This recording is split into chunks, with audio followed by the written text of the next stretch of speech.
What if I told you that the word "no" could completely transform your life? That this tiny two-letter word is actually the key to getting more done, feeling less stressed, and finally taking control of your time. Today, we're diving into Damon Zahariades' game-changing book, The Art of Saying No, and by the end of this video, you'll have a complete roadmap to stop being everyone's go-to person and start being the master of your own schedule. Here's the book's central revelation that completely changed how I think about time management. Every yes you give is a no to something else. Zahariades calls this the opportunity cost of yes, and it's costing us more than we realize. Lesson 1. Before we can master the art of saying no, we need to understand why it feels so hard in the first place. Damon Zahariades calls this the yes trap, and it's built on 3 sneaky psychological patterns. Reason 1. The people-pleasing instinct. We're wired for social acceptance. Our brains actually release stress hormones when we think someone might disapprove of us. It's evolutionary back in the day. Being rejected by your tribe could mean literal death. Today, that same wiring makes us say yes just to avoid the discomfort of disapproval. Reason 2. Fear of missing out. We worry that saying no means missing opportunities. But here's the truth. Most opportunities aren't actually opportunities for you, they're just activities. And not every activity moves you toward your goals. Reason 3. The sunk cost of relationships.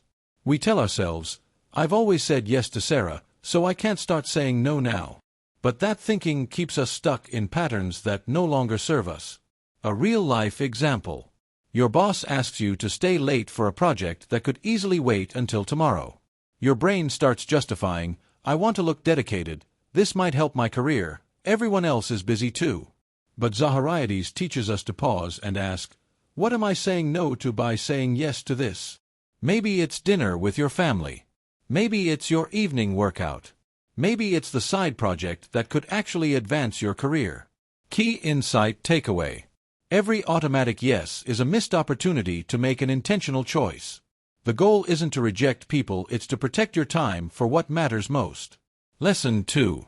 Alright, now that we know why we struggle to say no, let's get into the practical stuff, exactly how to do it without feeling like a terrible person or making enemies in the process. Damon Zahariades calls this the No Toolkit, and it's packed with ready-to-use phrases and strategies for real-life situations. Strategy 1. The graceful delay. Instead of blurting out yes or no on the spot, say, let me check my schedule and get back to you. This tiny pause gives you space to think rationally instead of emotionally. Strategy 2. The alternative offer. If you truly want to help but can't take the whole load, say, I can't take this on, but have you considered X? Or, I can't do the whole project, but I could help you with Y specific part. Strategy 3. The honest boundary. Be upfront about your priorities. I've committed to focusing on X this month, so I need to pass on other opportunities. 4 work requests. I appreciate you thinking of me for this. My current projects need my full attention, so I won't be able to give this the quality it deserves. Have you considered asking Tom, who has more availability? 4 social commitments. Thanks for the invitation. I'm not able to make it, but I hope you have a great time. Let's plan coffee next week instead. 4 family obligations. I love that you want to include me, but I'm not going to be able to participate this time. Can we find another way I can support you? Here's the magic formula from the book. Acknowledge, decline, redirect, or offer alternative. Don't just read these phrases, practice them out loud. Seriously. If they don't feel natural in your mouth, you'll default back to yes when you're caught off guard. Now here's the gold Damon Zahariades' 10 proven strategies for saying no in any situation.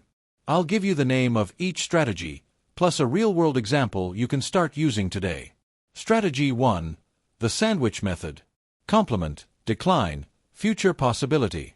I'm flattered you thought of me for this project.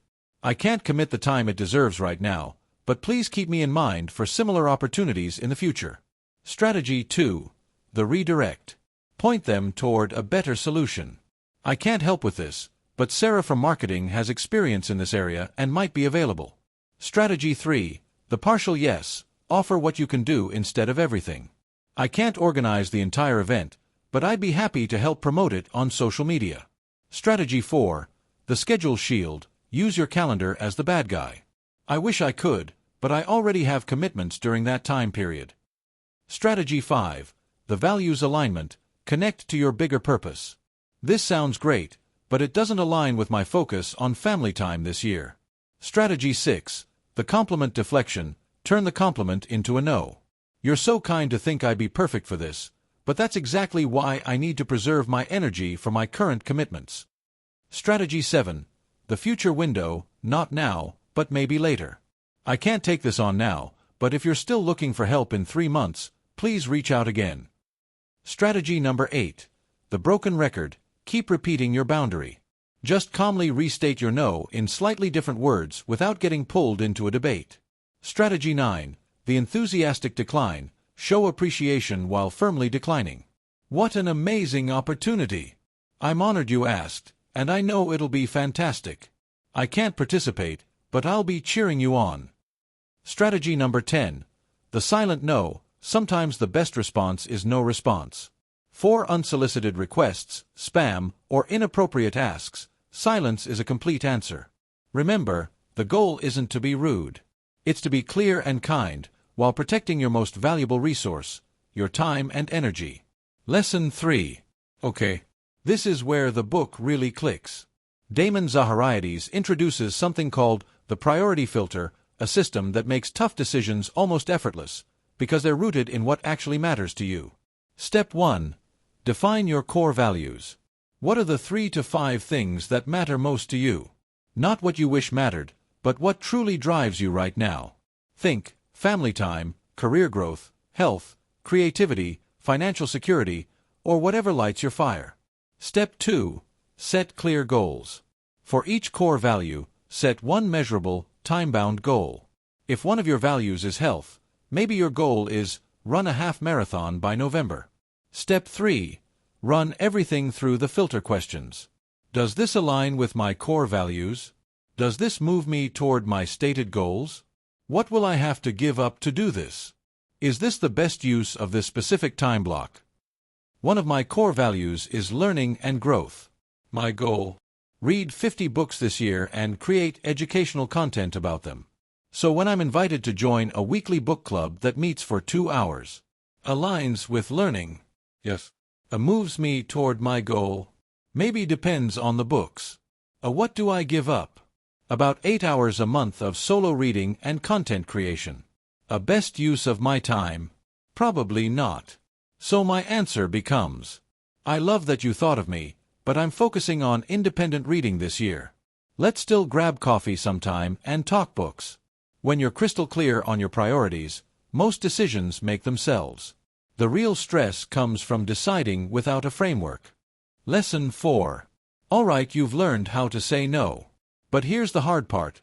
What happens when they don't take no for an answer?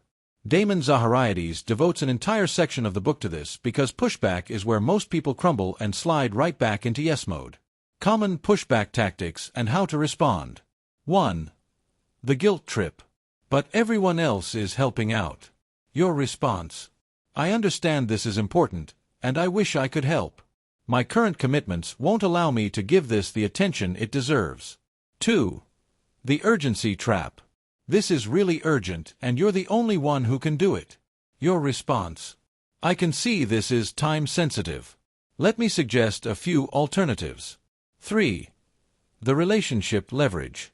I thought I could count on you. Your response: you absolutely can count on me for X and Y. Right now, I need to focus on those commitments so I can be reliable for everyone. People who respect you will respect your boundaries. And people who push hardest are often the ones who need those boundaries the most. The advanced technique, the broken record method. If they keep pushing, repeat your boundary in slightly different words. Calm. Steady. No extra explanations. Eventually, they'll stop. Before we wrap up, here's that little bonus you've been waiting for: how to say no to different people in your life. Because let's be honest, saying no to your boss is not the same as saying no to your mom. Let's start with family. We love them, they love us, but they also know exactly how to push that, but we're family. Button. Here's the move: affirm your love, but set your limits. Something like, Mom, I can't make it to Sunday dinner this week because I'm behind on a work project. Can we do lunch on Tuesday instead? You're saying no, but you're also offering another way to connect. Now, your spouse or partner. This is a team game. Shared responsibilities, shared stress. The key here: collaborative problem solving. For example, honey, I can't take on the school fundraiser this year. Can we look at our commitments together and see what makes sense for our family? It's not a shutdown, it's an invitation to plan together. When it comes to children, the challenge is our natural instinct to give them everything. But sometimes the most loving thing is to teach them about priorities. You might say, I know you want soccer and piano and art class. Let's pick 2 this season so you can really enjoy them. It's a no, wrapped in a life lesson. Now let's talk about friends.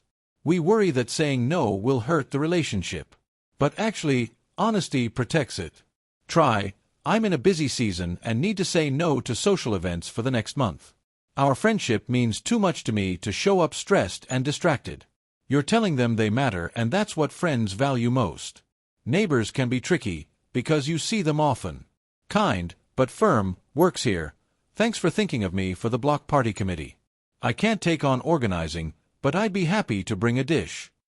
You're staying part of the community, just not in a role that drains you. With your boss, it's all about professionalism and priorities. Something like, I want to deliver quality work on my current projects. If this new one is a priority, which of my current tasks should I postpone or delegate? You're not refusing, you're helping them decide what's most important. Co-workers. This is about balancing team spirit with personal bandwidth. Example, I'm swamped with the Johnson account. Have you tried reaching out to Mike? He said he had bandwidth. You redirect the request without leaving them hanging. And here's a big one: saying no to yourself. FOMO and perfectionism are sneaky thieves of time. Internal dialogue could be, I want to reorganize the whole house this weekend, but I also need rest. The living room can wait, my mental health can't. For clients, clarity and professionalism are key. Try, I'd love to help, but my capacity won't allow me to give this the attention it deserves. I can recommend 2 colleagues who specialize in this area. It shows you care about their needs even if you can't meet them right now. And finally, strangers. This is the easiest one. Short, polite, direct. No, thank you, or that doesn't work for me. No story, no excuses, just no. Whatever the relationship, the principle stays the same. Be clear, be kind, and protect your boundaries like your future depends on it, because it does. Whether you're saying no to your boss, your best friend, or even your sweet but pushy aunt, there are a few rules that work everywhere. Think of these as your universal settings. Once you lock them in, they'll protect your boundaries no matter who's asking. 1. Be consistent. Imagine you're the referee in a game. If you call a foul for one player but let another get away with the same thing, the whole team starts questioning you. Same with boundaries. If you say no to your neighbor about helping move furniture, but yes to a coworker for the same request, people notice. Consistency doesn't just protect your boundaries, it builds trust and respect. 2. Avoid excessive apologies. One of my friends used to say, I'm sorry, like it was her hobby. She'd decline an invitation and sound like she was confessing to a crime. The truth is, when you apologize too much, it makes your boundary sound negotiable, like you don't even believe in it yourself. Instead, say it with calm confidence. I can't do that this time. Full stop. No guilt, no over-explaining. 3. Offer alternatives, when appropriate. My neighbor once asked if I could dog sit for a week, which I couldn't, but I knew someone who could. I offered the connection, and everyone was happy. Offering alternatives can soften a no and still be helpful, but remember, you are not obligated to solve their problem. Sometimes, no is the complete sentence you need. 4. Teach people how to treat you. When I first started working from home, some friends assumed I was free anytime, just because I wasn't in an office. I had to politely but firmly explain my work hours. And here's the thing, every time you communicate a boundary, you're training people, showing them how to treat you. It's not selfish, it's actually a gift. It creates healthier, more respectful relationships on both sides. So, be consistent. Hold your ground without drowning in apologies. Offer solutions if you want to, not because you have to. And remember, every boundary you set is a lesson in how you deserve to be treated. Here's your action plan to make this real. Week 1. The audit. Track every request you receive for 1 week. Notice patterns: who asks what, when, and how you currently respond. Week 2. The practice. Start with low-stakes situations. Practice saying no to telemarketers, unnecessary emails, or small social commitments. Week 3. The buffer. Implement the 24-hour rule for any significant request. Always respond with, "Let me check my schedule and get back to you." Week 4. The boundaries. Set 3 clear boundaries and communicate them proactively. Emergency protocol. Create a list of your non-negotiables. Keep this visible when making decisions. Here's your homework. Pick 1 request you've been avoiding, or 1 draining commitment. Use today's frameworks and practice saying no with confidence. Every no to what doesn't matter is a yes to what does. If this helped you see the power of a strategic no, smash that like button and subscribe for more actionable book summaries. Your time is your life. Guard it like the precious resource it is. Thanks for watching. This is Guide to Wealth, where powerful ideas meet practical action.